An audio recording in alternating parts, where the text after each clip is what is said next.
یہ قرآن ایک بابرکت کتاب ہے جسے ہم نے آپ صلی اللہ علیہ وسلم پر نازل کیا تاکہ لوگ اس پہ غور اور فکر کریں اور تاکہ اہل فہم اس سے نصیحت حاصل کریں۔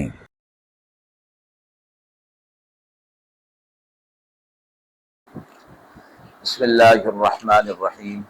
السلام علیکم ورحمۃ اللہ وبرکاتہ۔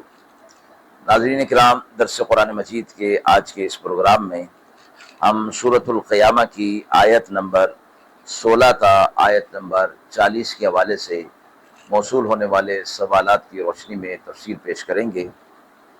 مذکور آیات کے حوالے سے جو پہلا سوال ہے کہ موجودہ دور میں جب قرآن و سنت سے دوری عام ہو چکی ہے، ان آیات کا پیغام ہمیں قرآن کی تعلیمات کو سمجھنے اور ان پر عمل کرنے کے حوالے سے کیا رہنمائی فراہم کرتا ہے۔ دوسرا سوال ہے کہ ان آیات میں انسان کی تخلیق اور قیامت کے دن انسان کے انجام کا ذکر ہے۔ موجودہ دور میں انسان کو اس حقیقت کو یاد رکھنے کی کیا اہمیت ہے؟ اعوذ باللہ من الشیطان الرجیم، بسم اللہ الرحمن الرحیم، لا تحرک به لسانك لتعجل به ان علینا جمعه وقرآنه فإذا قرأناه فاتبع قرآنه ثم إن علينا بيانه كلا بل تحبون العاجلة وتذرون الآخرة وجوه يومئذ ناظرة إلى ربها ناظرة ووجوه يومئذ باسرة تظن أن يفعل بها فاقرة كلا إذا بلغت التراقي وقيل من راق وظن أنه الفراق والتفت الساق بالساق إلى ربك يومئذ المساق فلا صدق ولا صلى ولكن كذب وتولى ثم ذهب إلى أهله يتمطى أولى لك فأولى ثم أولى لك فأولى أيحسب الإنسان أن يترك سدى ألم يك نطفة من مني يمنى ثم كان علقة فخلق فسوى فجعل منه الزوجين الذكر والأنثى أليس ذلك بقادر على أن يحيي الموتى۔ آیات مبارکہ کا ترجمہ ملاحظہ فرمائیں۔ نہ حرکت دیجئے اس کے پڑھنے پر اپنی زبان کو تاکہ جلدی آپ اس کو سیکھ لیں، وہ تو ہمارا ذمہ ہے اس کو جمع رکھنا آپ کے سینے میں اور پڑھانا آپ کی زبان سے۔ پھر جب ہم پڑھنے لگیں فرشتے کی زبانی تو ساتھ رہیے اس کے پڑھنے کے، پھر بے شک ہمارا ذمہ ہے اس کو کھول کر بتانا۔ کوئی نہیں تم چاہتے ہو جو جلد ہو جائے اور چھوڑتے ہو جو دیر میں آئے۔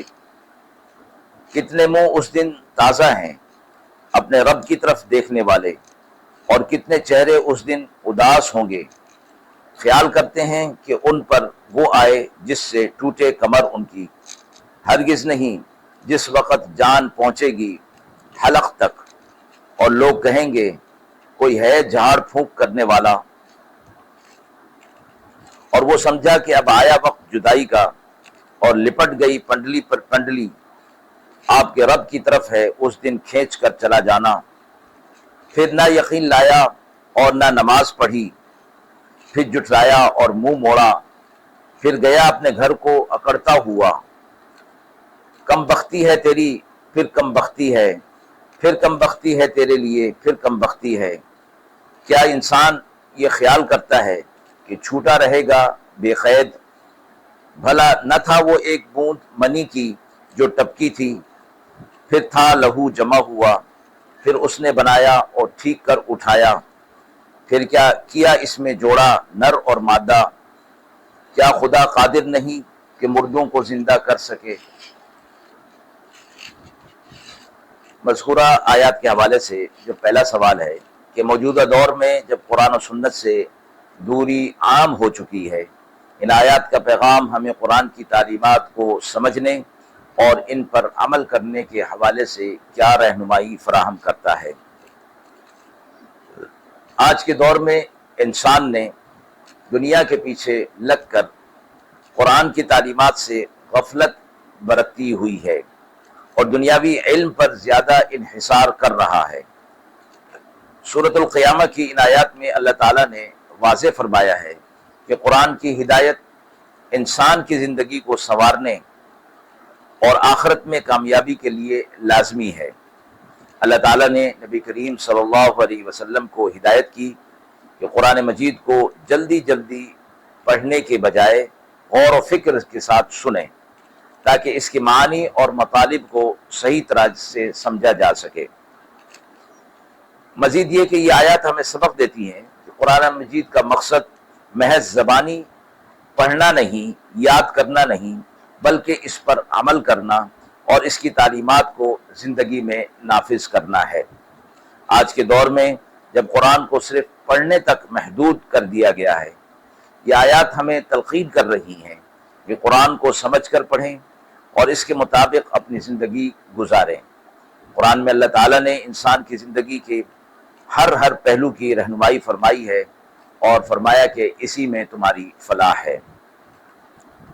موجودہ مفہوم کے حوالے سے جو حدیث مبارکہ ہمیں ملتی ہے، نبی اکرم صلی اللہ علیہ وسلم نے فرمایا خیرکم من تعلم القرآن وعلمہ، تم میں سب سے بہترین شخص وہ ہے جو قرآن سیکھے اور سکھائے۔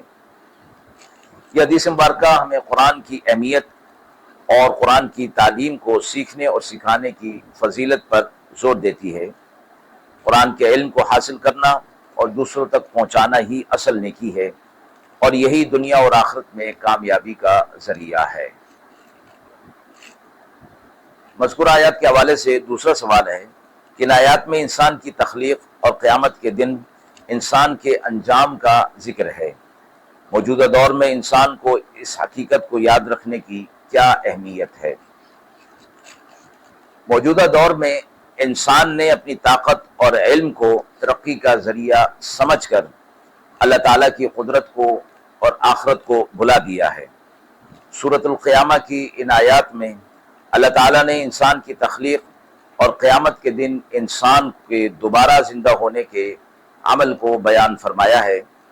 اللہ تعالیٰ نے واضح فرمایا ہے کہ وہ قادر ہے، انسان کو اس کی ہڈیوں تک سے دوبارہ بنا سکتا ہے اور یہاں تک کہ اس کی انگلیوں کے پوروں تک کو درست کر کے اس کے حوالے کرنے پر قادر ہے۔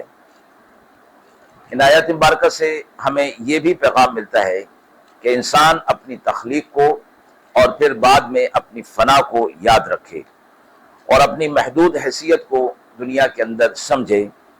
دنیا کی چکا چوند میں کھو کر اللہ کی قدرت کو انسان بھول جاتا ہے، لیکن حقیقت یہ ہے کہ اللہ تعالیٰ نے انسان کو پیدا کیا اور وہی دوبارہ زندہ کرنے پر بھی قادر ہے۔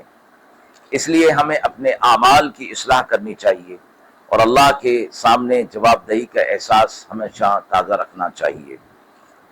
مذکورہ مفہوم کے حوالے سے جو حدیث مبارکہ ہمیں ملتی ہے، نبی اکرم صلی اللہ علیہ وسلم نے فرمایا من احب لقاء اللہ احب اللہ لقاءہ ومن کرہ لقاء اللہ کرہ اللہ لقاءہ، جو شخص اللہ سے ملاقات کو پسند کرتا ہے اللہ بھی اس سے ملاقات کو پسند کرتا ہے، اور جو شخص اللہ سے ملاقات کو ناپسند کرتا ہے اللہ بھی اس سے ملاقات کو ناپسند کرتا ہے۔ یہ حدیث مبارکہ قیامت کے دن اللہ تعالیٰ سے ملاقات کی تیاری اور اس کے ساتھ تعلق کو مضبوط کرنے کی اہمیت کو اجاگر کر رہی ہے۔ ان آیات کے ذریعے سے ہمیں یاد دلایا جاتا ہے کہ اللہ تعالیٰ نے ہمیں قیامت کے دن کے لیے تیار رہنے کا حکم دیا ہے اور ہم اپنی زندگی کو اس انداز میں گزاریں کہ کہ اللہ تعالیٰ سے ملاقات کا شوق اور اللہ تعالیٰ کی رضا کا حصول ممکن ہو۔